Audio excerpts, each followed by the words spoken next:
Here is Cark This is VH Cark Storytellers, not a Cark holiday special. Come on. Hey, welcome everybody to Carkmas Special 2021.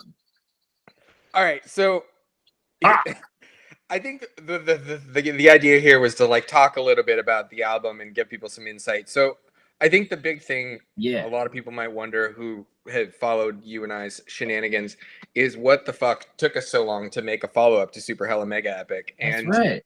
I think I don't want to like say it's all Dustin's fault, but I mean it kind of was all your fault because you know like you left. Well, so I mean true. like what was it that took so long for you to be on the idea of making a second album, and what was it that sort of like changed to make you decide it was a good time and want to go forward with it?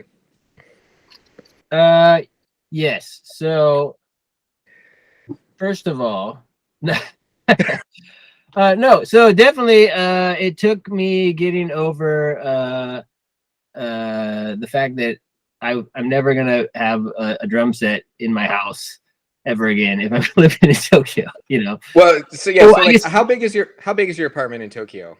Maybe like 900 square feet or something like that. 900 square feet, so like an average size 2-bedroom in the US, and and that's like a giant building, I assume, with like a giant building, and all that kind of stuff. And to be like, I probably grew up pretty small, you know, in Ashland, big house, you know, play your drums anytime you want, you know, small town boy, then come into the big city in Tokyo. I mean, Portland even too, we experienced that kind of like, we didn't basements have stuff. Yeah. That's true. We found some basements and stuff, but a bit even harder in Tokyo, especially for drummers. You know, there's tons of guitarists, but like drummers are hard to come by just because the space you don't have to really do that.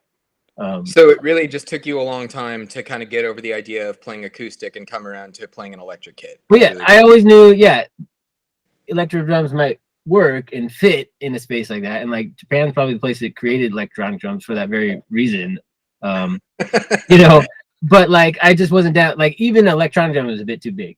And so I was actually looking for something even smaller, but like I didn't like the pads, you know, like the square pad, like something you played and stuff like that. I wanted something that kind of felt like that. And it just came along to when we were talking again to get this going. Like I found this crazy little drum set, which I have here. It's in a box. But, and the biggest shift I think for, if I'm going to speculate here because I know it's kind of he's like when the pandemic happened. The one packet. When the pandemic happened, everyone was stuck at home and kind of needed something to do to kind of like give you so you wouldn't go where you wanted to be like looking into the future, not circling the drain, you know. So it was like it helped to have like a project. It's true. Yeah, that is true. It kind of will put them all on a level playing field. That like, okay, well, if we can't travel and do anything, that's not even like, then all there is this virtual space. So okay, I guess I'll try. And so first was finding something I liked that looked like interesting enough. Yeah. And then, you know, as you know, getting all the setup and all that kind of stuff. Actually playing the drums became a different thing too. Because even when I first got them, I was like, I don't know if this is gonna work. But as you kind of push me along, that like you have to change your like digital and analog or just live drums, and that are two different things. They're not the same. Actually, you have to learn a different feeling or skill set. It's just something completely different. Like so, I had How is it? Can you speak to like a little bit of how it's different between the two? I mean, obviously drums, you hit them, you're like, it makes a sound. I get it. But like, you know, what is it that makes a digital kit so different? Yeah, well, I think like part of it, it's the pads themselves. I mean, this is granted like a kind of cheapo set. So even like you hitting it, it doesn't perfectly capture everything you do. You know, like you can get an essence. So what I learned quickly is like, I think I set out originally that I was going to perform the entire song on a drum set. I remember when you said that too. I was like, okay, we'll see how long. And maybe the first song, like the only song that's actually me through the whole thing is probably what is it? Our Godzilla versus Gorilla song. What is it? Kaiju Mama. It's probably that was the first track we did. I actually played like through the whole thing. But the rest I learned like it's just there to get an essence of that, and then you got to kind of tweak it because no matter what you put in, like the digital doesn't capture it completely, like, or it gets it there, but then you got to adjust it a little bit, and then that actually become where I wrote the songs. Like you know you get stuff there, and then you can add the fills and like tinker it multiple times, which was great because usually drums you only have one take, Right. And in other recordings I've done, it's like sometimes they're good, sometimes I wish I had that, could have done that. And with digital, you can kind of go back and like change that as you hear like new things. So that was kind of cool to.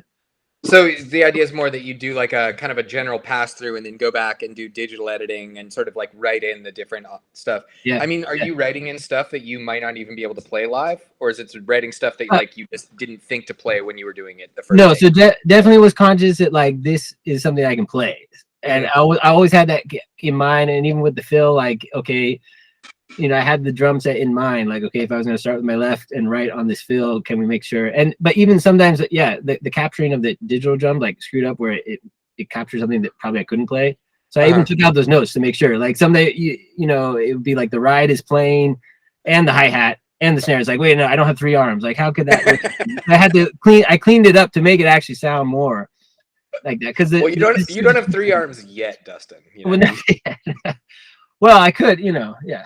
if my watching of anime has told me anything about Tokyo, it's really just you're like a one friendship with a mad scientist away from an extra arm and like a crime fighting career. Yeah, but then I actually quickly found out, you know, as I already don't have time to do anything for myself other than work and family, that I didn't even have time to really perform all these songs. Like I would just get a few good licks in, and then later on, after the kids are in bed, you know, I'd like digitize and play with it and learn to like get that going and like then compose, really like kind of compose is what it was. So again, totally different thing. I had to kind of throw out that I'm actually playing these drums, but I know the drum sounds like what it feels like. So I didn't feel like I'm cheating or whatever. It felt like I'm still a drummer, if you will. I mean, not to get too like analytical, but I mean, like one thing that I think is really fascinating to me about this album versus our first album, Super Hella Mega Epic, is that almost all of the songs in Super Mega Hella Mega Epic were written. They were all written like face to face, like we were just played them, and most of them were written on like pretty quick first or second takes. Very few of them were actually composed and they came in with like, all right, we got a song and a thing. It was more like just hey, let's just write a song right now, and then kind of whatever came out became the song, and then maybe a few things would sort of develop as we played it more times. But it was all very, very live and interactive and bouncing off one another. And this is so the opposite, where it was like it started with like, here's a thing, and then it would get, you know, very like regimented and planned out and strategized in a very intentional fashion. And there was, it's not that it wasn't like an organic interplay back and forth between the two of us. It's just that it was it had like space to breathe, where it was like, I'd do something, send it to you, you'd cut it up, interplay, send it back. And it was, so it's interesting because it still maintains that essential Carkness, I think, but through an entirely different sort of like songwriting format that sort of, created some really interesting material we wouldn't have been able to do otherwise.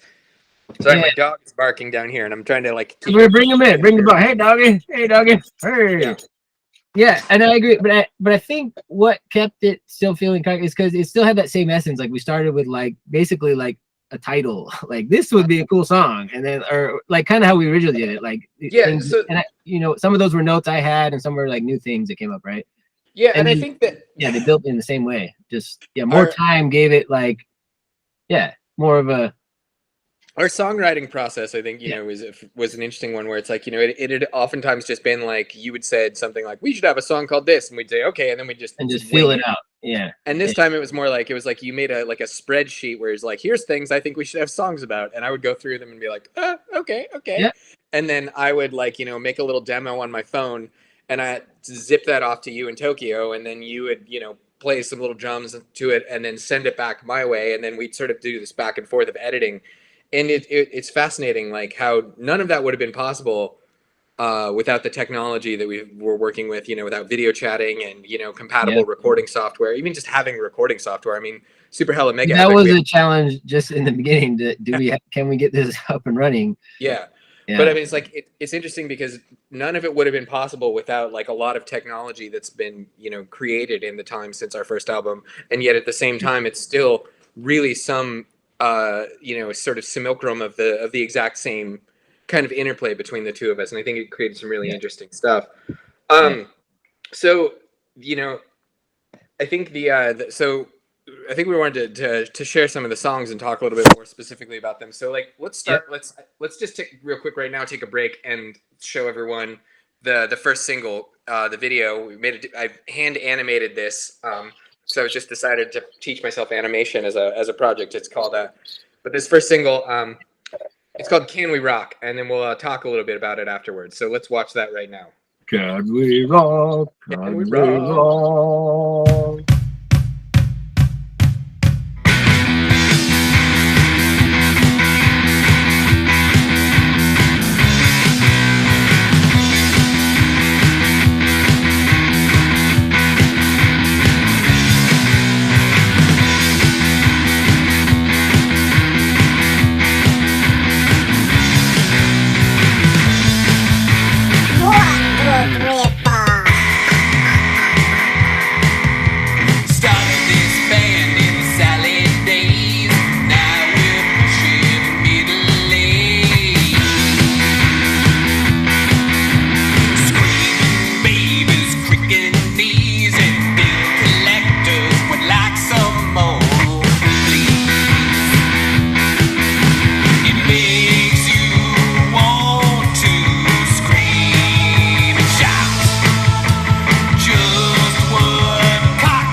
Then we'll cut there. And we're back. Okay. Welcome back.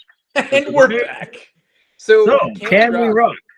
So this song, actually, this is an interesting one from a writing perspective. Oh my God, I'm being molested here. Because it's actually a sort of reboot of an old Cark song that we'd never recorded, and it was written. It was originally called "Can You Rock in Singapore," and we wrote it when you had gotten a job in Singapore and you were planning to move, and we were kind of in this like, well, Cark's over, but I don't know if you can even start a new band because, like, can you rock in Singapore, or will you get caned? To like, because all we really knew was about the skater kid who had gotten caned there for like graffiti or something, and and like apparently very harsh laws against like spitting on the sidewalk or something like that. So we were kind of like, can you rock and roll in Singapore? We don't even know. So we had this song, and then you'd suggested redoing it for this album. Yeah. And I was like, I just remember. So like, well, one thing about old back in the day, it almost seemed like every Cark show we had, we kind of, or at least for a while, we came up with a song for that show. We did. We used to write a song like Voodoo Donuts back in the day.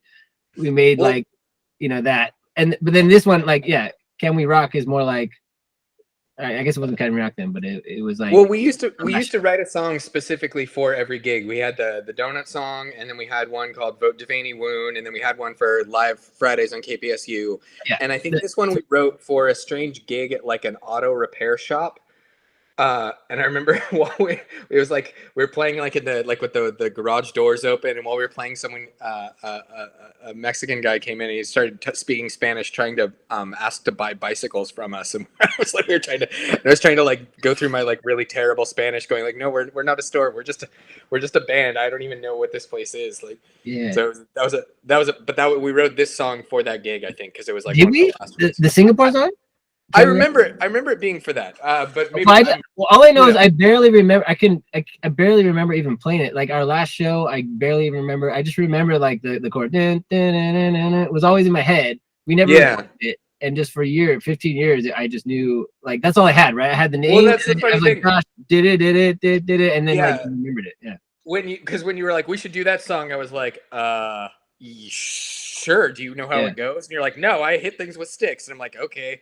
Because like all we could remember was the main riff and the line, Can We Rock? So we had to basically just from that build the whole thing over from scratch. And it was now the question was no longer can you rock in Singapore, but can we rock? Can we rock at all? But yeah, after 15 in a lot of ways, be it middle age, be it virtually, be it everything. Yeah, I mean, it was a good look at that beard Dustin has. We've been gone a long time. It's weird. It's like my hair grew back, but then like it came out this way. Like so, I'm like, I don't know. It's a straight strange. Rip Van Winkle beard. Yeah, it's how long Cark's been asleep. 20. Yeah, it's true. It's kind of like a Rip Van Winkle. Yeah.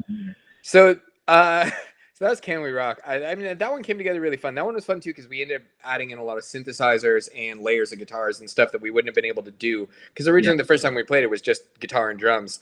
And so we were able to add in some fun stuff, some background vocals and some cool synthesizers that really, I think, brought a lot more to the song, to the point where at one point I think you and I were like talking, we're like, this feels like it's too good. This feels like it's almost not a Cark song. It almost seems like it's good to see that we've matured in our sound. It's like, a lot of famous artists, they kind of have that change. This could be our like Radiohead, Kid A, People might like they break. They're like, oh, I don't like the new Cark. They got it's Dark Side of the Moon, except that the moon is your butt. So it's like when you moon someone, it's the dark side of the moon. That's Cark's version. All right, let's move on. Let's talk about the next one though. Yep. Kuchi Sabishi. So this is our second single. Yeah. Let's should we just let's no intro. Let's just go ahead and play this one, a little bit of this one. This one came out pretty recently. Well, first let's reestablish, make sure everyone realizes. So I'm not in Singapore. I'm actually in Tokyo. So that's another quirky thing that happened. I didn't actually go to Singapore. I ended up coming to Tokyo, and it turns out you can rock in Tokyo, but it just takes 15 years to get it going. You can rock in Tokyo, just not as a drummer.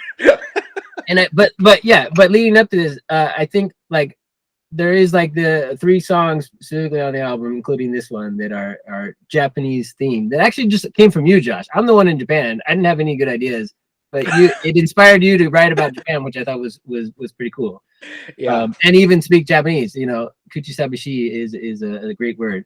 Yeah. Well, and we can speak some more about that, I think, when we get back. But let's see it. Let's show it. And Cark is a uniquely Japanese band, even though neither of us are technically Japanese. But let's listen to Kuchi Sabishi, and then we'll talk. Play the video.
We're back. Wow. So that was Sabishi. Yum. So this was an interesting song because I do not remember. I was just wandering around the internet one night, and I just came across this word in like a forum, and it said, and it was just the definition. It was just Kuchi Sabishi, with the Japanese concept of eating not because you're hungry, but because your mouth feels lonely. And we were in the middle of writing songs at the time, and I just remember like sending you an instant message, and I was just like, "Dude, is this a real word?" And you were like, "Oh yeah, it's totally a real word." I'm like, on it then, and I just just started brainstorming parts of the mouth, and it just busted this song out in like 20 or 30 minutes. Like, it was real fast. And then I sent it to you that night, and you just sent it back the next morning with drums, and it just came together real fast. And it was so funny how when I talked about like the idea that this wouldn't be possible without technology, that's like the perfect encapsulation of it, in that it's like I come across this word in a random place, ask you a question across the ocean, you say yes, we send the song back and forth. And at the meantime, like, I'm in the kitchen of my apartment, like playing this on acoustic guitar, just trying to find the lyrics that make my girlfriend just like double over laughing. I think the line that really got her was, I ain't hungry, but my mouth is lonely. I spent too many nights without any bologna. I think that one she just like doubled over. It's great. So yeah, this was and this just turned out, it just kind of catchy, like. And yeah, it's one of those ones. This and like a few more kind of happened like that, where it just went so quickly, so nice, and that felt like And these are ones like we already had maybe 10 songs. Like, I need something more, and like this is one of those that just popped out immediately. Like which felt. But I think that really speaks to that interplay. It's that even when we're, just sending it back and forth, it's still just like we're picking up the same vibes. But I think the getting into the Japanese theme, like one of the things that you've told me about your time in Japan, and you could probably correct me if I veer off course here, is that it's very popular in Japanese culture to have like sort of random snippets of English phrases that don't even necessarily make sense. Indeed. Yeah, it's actually a lot of J-pop or whatever here. It's usually like, you have the verse and the chorus, and at the peak of the chorus, it's almost always they'll use an English word. So like at the most important part of your song, you lead up to it, and then they'll say it in English, which half the time is kind of strange and not, it's almost like a anticlimactic, at least from my perspective. Well, it's interesting because there's a concept called Orientalism, which is kind of basically just the making things super exotic, like the exoticism of things from Eastern cultures to people in the West. And it's sort of like a reverse Orientalism in that, you have these, like, the verses are in Japanese, and then the chorus comes around when you want the hook, the part that really sticks in people's heads, and they're just like, potato, and people are like, oh my god, potato, what is it? I don't know. It's so and for me, it's actually in the verse, Ireland, because like a lot of Japanese lyrics are like pretty abstract, so I kind of understand it. But then for me, when I listen to a song and then it hits the English part, like I actually enjoy that part, because it's like I know exactly what that means, even though it might be the different context. But it's fun to kind of belt out. The thing is, I think because of that, in a weird way, Cark is kind of like a uniquely Japanese band, because a lot of our songs, I think more on Super Hella Mega Epic than on Carkey Malarkey specifically, but a lot of the songs are really just like one simple phrase repeated a couple of times in English, and sometimes it seems like it's kind of like nonsense, but it's more like a bold thesis of just like, we are rock and roll, motherfucker. And it's the kind of thing where if you were just into random English phrases, or you don't necessarily have a really complex grasp on like the grammatical complexities of English as a language, you can still sort of go, oh, but I get that really clearly. And so I think it's a band that sort of speaks to that Japanese cultural consciousness in a way that they're sort of like is already in the frame that they're operating in. Or I mean, I don't know, maybe I'm dead wrong, but that's just my, but it does make it easier to get into a song just with a one-liner. Buy some fucking donuts, like repeated. Like, okay, it's not really hard to interpret what that song's about. It's pretty clear. And that's like probably one of the most popular songs. Like that's definitely my wife's favorite song. Is it? Because it's pretty clear. The thesis. Well, it's funny because the band I was in before you moved to Portland and we started Cark, it was called the Sucker MC Jive Turkeys, and I don't know how they got hip to us, but we had a couple of Japanese foreign exchange students that were big fans, and they would always come to our shows. And I'm going to do a terrible Japanese accent here, so just bear with me. I apologize in advance. But they would come to the shows and they would get really excited. They'd just say, "Josh, you come to Japan, you'll be big star, big star." Because it was just someday. That thing where it's like a lot of Americans seem like cartoon characters to Japanese culture, because we're brassy and we're loud, and I think they were just like, oh yeah, this will do well. And even that was, and I think Cark's an even more essential version of that, because it boils the language down in a way that people can grasp onto, even if they don't necessarily speak the language really firmly, which brings us, not that we can speak it very well either, at least I'm not. Which actually, I think actually there's a it's funny because there's a song, I'm going to jump ahead in our little plan here a little bit. There's a song on Carkey Malarkey that I want to talk about for a second, which is actually based in that, which is my girlfriend had kind of made a joke once that Cark was like the Play School, my first equivalent of Play School, my first punk band. And I was kind of like, hey, that hurts my feelings. And then you happened to be in town at the time because you were like back visiting family. And the next day, like one of your kids looked at me and he said like, hey, aren't you the Everybody Scream guy? And I was like, yeah, I am.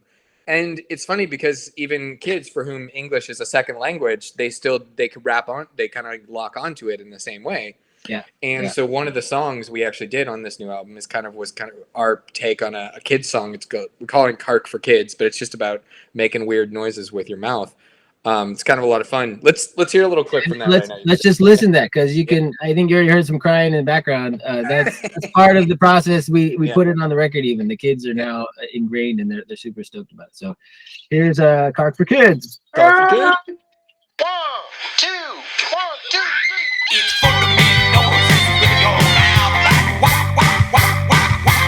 Yeah, fun to make noises with your mouth like la, la, la, la, la, la, la. Yeah, fun to make noises with your mouth like ho, baba, ho, baba, ho. Yeah, fun to make noises with your mouth like wow, wow, wow, wow, wow. Your mouth is a hole in your head that can make cool sounds. So if you hear a sound in your head, open up and let it come out.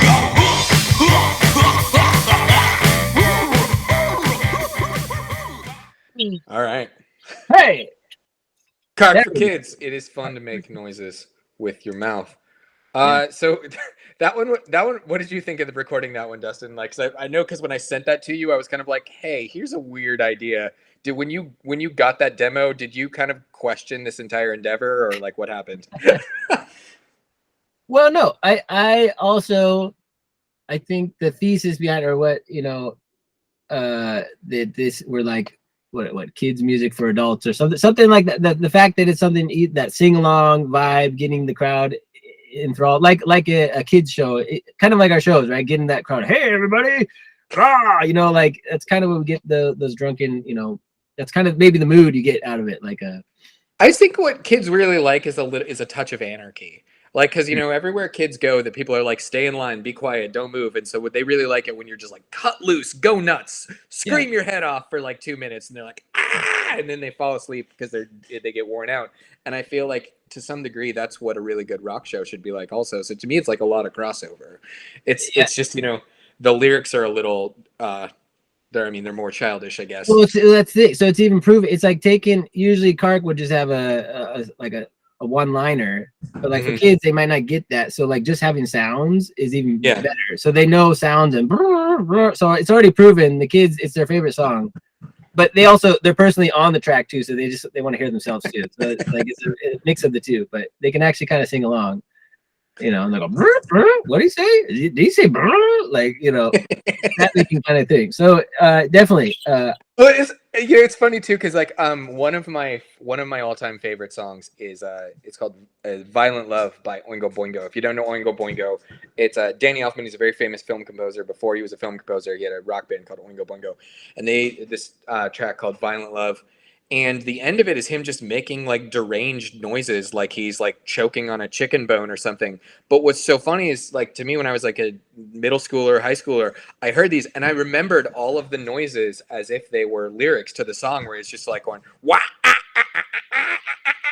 and I'm just like, to me, it's like those might as well be penned out lyrics. Yeah. And I think some of this kind of came from that, where it's just like you hear that and it's like, oh yeah, that seems like it makes total sense. Well, I get so part of getting preparation for the album release and all that. We actually wrote down all the lyrics that they come with the album if you buy it through our record company. And I was surprised that Josh actually had lyrics for this song. It's actually written out what he says in gibberish. Which was impressive. Like it actually has order to it and everything. So, and now when I look back, I'm like, wow, that's pretty, he wasn't just winging it. Like, yeah, no, well, but it's also because like it's funny because when I initially sent it to you, kind of sent back this drum track. I was like, Dustin, you kind of got to hit the percussive polyrhythm. So like I sent it back to you with these kind of like almost like nitpicky, like dickish notes about how you just kind of like phoned it in.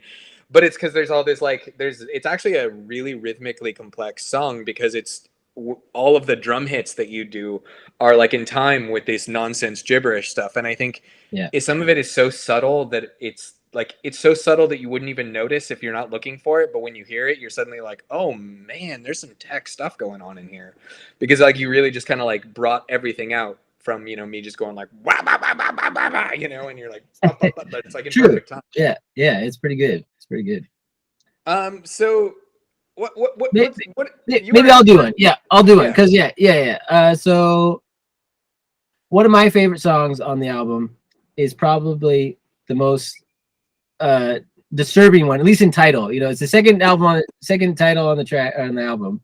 It's called Masturbation Mirror. So right off the bat, you know, we're like Camera Rock sounds good, and like like the title already is putting people off. Probably, you know, we don't have any F words on this album like we had our old one. Like, this is probably where it's like immediately puts people off.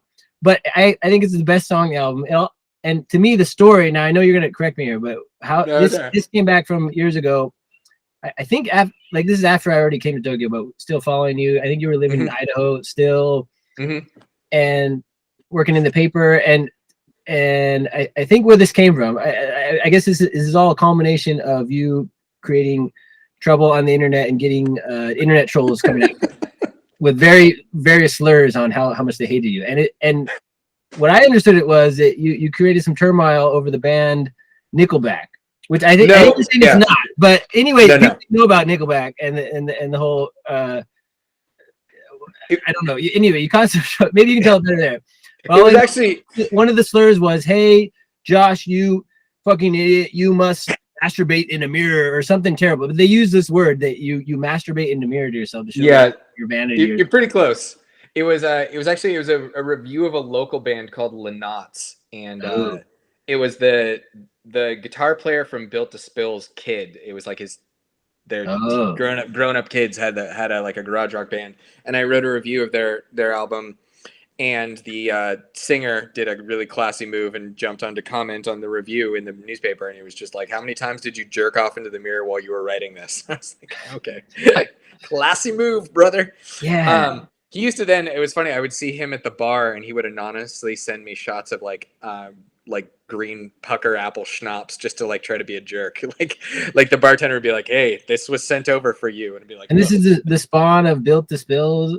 Yeah, it was a weird thing, but but just that picture of like someone's has a mirror made for masturbating to themselves, like stuck with me for many years until finally we could put it down in writing.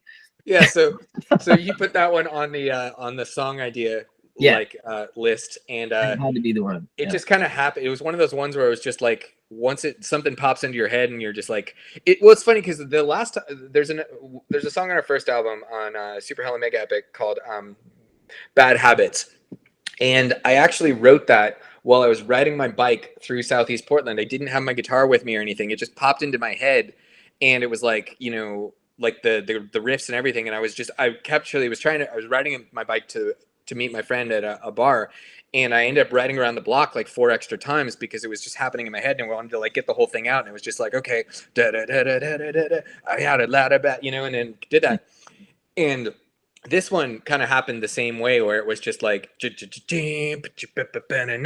just started happening in my head, and it was like I was racing to get to a guitar to get it down quickly. And then was that because did you have Masturbation Mirror in your head, or did the riff come first, or you were thinking what's a good riff for a Masturbation Mirror? Did you constantly have Masturbation Mirror on your mind, like? Because this is the last one on our list. Like we had gone through all, and I was just like, oh, I guess Josh like isn't into Masturbation Mirror. I didn't really push it, but then it came out of nowhere. You're like, I got Masturbation Mirror, and I was like, oh. Well, you know, I just kind of pop open your list of songs, you know, whenever I was, you know, I had some free time, and I'd go, you know, and then they're all kind of cooking around in the back of your head, and then whatever happens, you know, neuron A hits neuron B, and then you just boom, it just, you know, something happens, and you're like, oh, okay, that's it, that's the idea, and you know, start scribbling it down. And I do a lot of things on like voice memos on my phone where I like sync, like my phone has like 200 something voice memos of like songs that I've written that most people have never heard. And you know, there's a lot of, you know, that like just little scratches of lyrics because it's just like, oh, I got to write this down before I forget it. And this one just came out real fast like that, where it was just like, for whatever reason, it just happened. And then it was just like, boom, there's the whole song. It pretty much came out fully formed. And, you know, just, again, zipped it off to you. And this is another one that I think had some interesting rhythmic stuff where I was like, wrote back and I was like, hey, I think try to hit all these little, like, tiny little rhythmic bits. Like, and you did this cool thing, like, where it's going back and forth between the kick and the snare, where it's like, boop, boop, boop, ba, boop, ba, boop, boop, ba, da, boop, boop, ba, da, you know, really matching the guitar in a way that brings out some really cool really cool stuff in it. And to me, it's like, like I don't want to say it's my favorite song on the album or anything, but I think it really speaks to one of the things I like about Cark is that there's a level of sophistication that's kind of buried underneath this sort of like nonsense, like wordplay about like butts and stuff, because like the music, like that kick snare pattern. And actually, I get a lot of my rhythms from your guitar playing because there's not much else to play off of, right? There's no other melodies. There's not a bass line. It's just I feel that rhythm in the guitar play, and I kind of put it together. So like that's what's great. A lot of the music we do play, it's very easy to come up with beats because the rhythm's already there in the guitar a lot of times. Like that, you have a lot that kind of percussiveness in your playing. So like that's what comes out for me.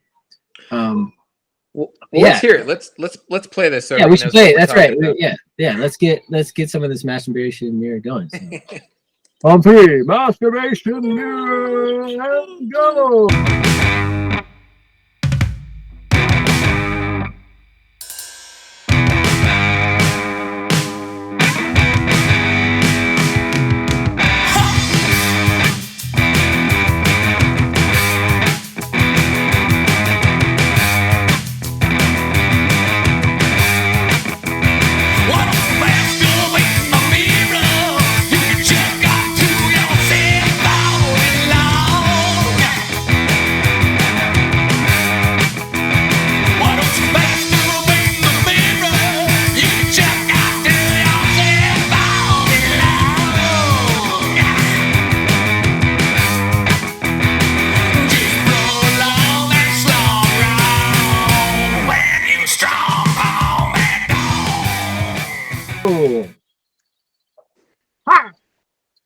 All right, we're back. So we're back. So one of the things, and maybe you can speak to this. So like we were talking before listening to the song about sort of like the syncopation with the kick and the snare really locking into that guitar pattern. How much of that did you do like digitally editing the drums, and how much did you actually like play, trying to like just nail it on a playthrough? No, so I think what I ended up doing. So there's like the drum part for the verse, drum part for the chorus, and like the bridge.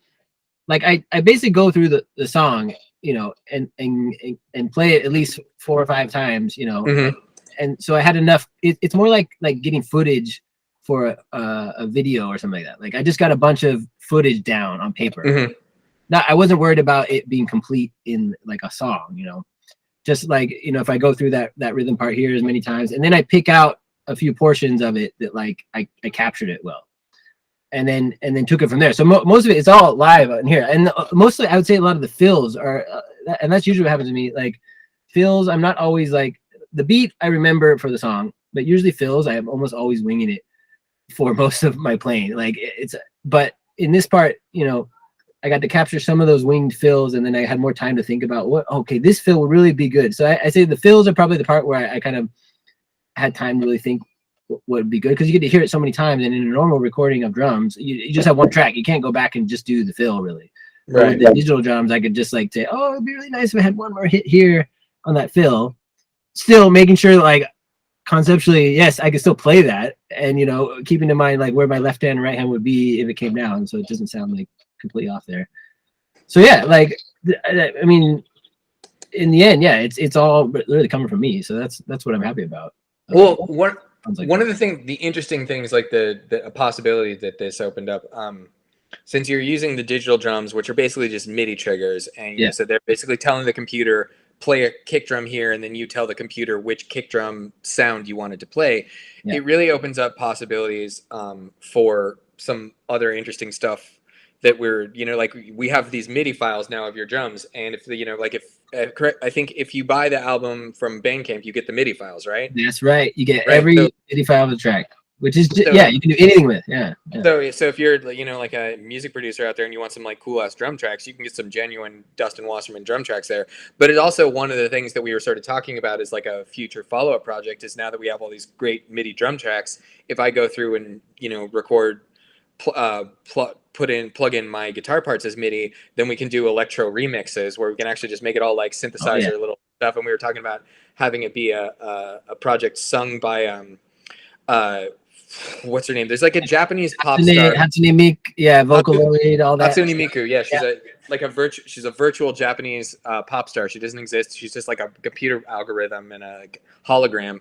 And we were gonna like pay to have her sing Cark songs, which is just the idea of like her singing. Buy some fucking Well, she almost made it on the album, but we were like, it was gonna take another year probably to program that bitch anyway.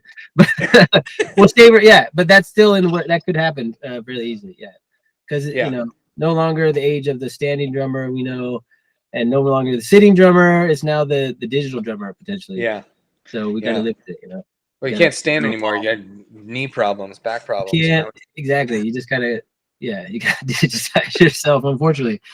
But you know, so it is what it is. Let's talk about another song that we did from the song list, and this one, "Rocket for the Sound Guy." So so this has been something I forget where this was, but we've had this title for a while, and I think it came from generally playing Cark gigs, especially the early days, like when we're just doing mic nights, open mic nights and stuff with like no one there, a bunch of shitty bands. It was clear though, we like not only our audience participation, getting them involved, that like usually the sound guy or girl, whoever it was, like also got a laugh out of it. Like they kind of had like, hey, you made my night on Tuesday. Like, because usually whoever gets stuck working open mic night on, is just like they did something to anger the boss, and that's why they got stuck with that gig. And so they're always just like, oh fuck my life, everything is gonna suck tonight. So we were always, our goal was we said we were trying to make sure that the sound guy and the door person had a good time, because if they had a good time, then because they were so jaded and cynical, then you knew that you'd done a good job, because usually they don't care at all. And I remember, and they're usually the only ones there at those early shows anyway, so like they were our audience, really. I think we played like a 800 cap ballroom to like the bartender, the sound guy, and like my sister and like two people. It was embarrassing, or it should have been, but we had a great time. Was that the ball? Yeah, what show was that? I forget. Sabalas. It was called Sabalas. Sabalas, yeah, back in the day. That's right. That's right. Yeah. But the time I think it really crystallized for us was we played this. It was our CD release show for Super Hella Mega Epic at the Town Lounge, which was a club on West Burnside in Portland, and it was in an old mortuary, and the bands played where they used to show the bodies for the funeral home, and there was a pretty good amount of people there, I remember, but like as we were sort of like packing out, I remember the guy who was collecting money at the door, he just said like, man, that was fun. That was some of the craziest shit I've ever seen in here. And that was a crazy night. It was like people were taking their clothes off and running on stage and everything. But it's like the door guy does not give a shit about a show. They never care. Yeah. And so it was like when the door guy was like, man, that was good, we were like, wow, thank you. I mean, it was like, that was like fucking Van Halen walking up to you and saying like, well done, Indeed. So that really like meant a lot, because they're so jaded and cynical. So you'd had this on the song list of like things we should write about for a long time, and then that's what we do. We rock it for them. And there's been other things like rock it for the roadies and life on the road. This is more like legit. Like that is, if anything, that's at minimum that's gonna be your audience on a mic night. It's those people. So that's who we play to, and this is an ode to them. Like if we can make you good, we're good. Like it doesn't matter about who's there. Yeah, you got to know who you got to like do it for the people who are really like because people are doing the sound guy. It's not like a glamour gig. They're doing that because they care. About music, and if you can like bring a little joy to their night, then it's great. And I sort of imagined it like this. I fucking hate Bob Seger. So I hate Bob Seger because like every song is like about, it's so hard to be on the road. It's so hard to be a big star. And he's just like groaning, oh, here I go. I'm such a big star drowning in cocaine. I'm like, fuck off, man. And then he just sings the chorus 300 times in a row at the end. It's like, yeah.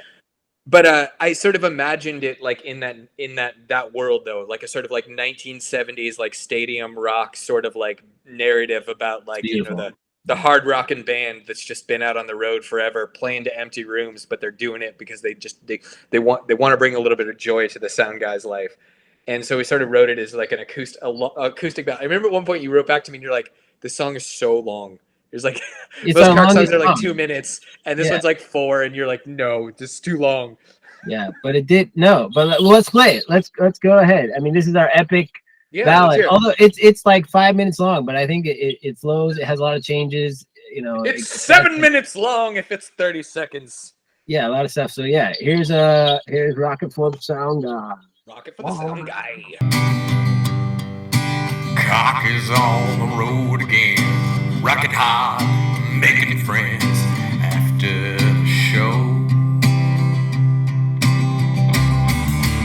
But no matter how many fans might meet, shake their hands, it's just for show. Well, Cark might play for thousands on an audience of four. Even if our heroes came walking through the door, they still just one person waiting to win this for. We're rocking for the sound guy. Hey, and we're back. Sound guys, do you feel you've been officially rocked? You know, I sure hope so. Yeah. is there a sock left on in the house? If not, we did it wrong. We'll do it again. Yeah, that's a good one. That's a good one. So that's a fun one, and that one too is weird because it just has all of these different parts, and it has like like acoustic guitars and electric guitars and backup vocals. And I remember at one point, like you sent in your backup vocals, and I just like when I heard them for the first time, I just like burst out laughing. I was like, oh my god, because you hit with this like what was it? It was just like rock it for the sound guy, we rock it for the sound guy. It's just like whoa. Oh yeah. But it was also up so loud in the mix. I was like, oh man, that's good, but they've got to come way down. Well, but that was great because also part of this recording, right? Like it was kind of a give and take, and we could add more. And if I just had, if I felt something, you could put it down. We could send it back, and it's great to see that. I don't think that song we could create that in the old like Cark way. We never get that far. We'd be like, move on. Like, yeah. It had to be done this way, but it still has that same like essential Carkness.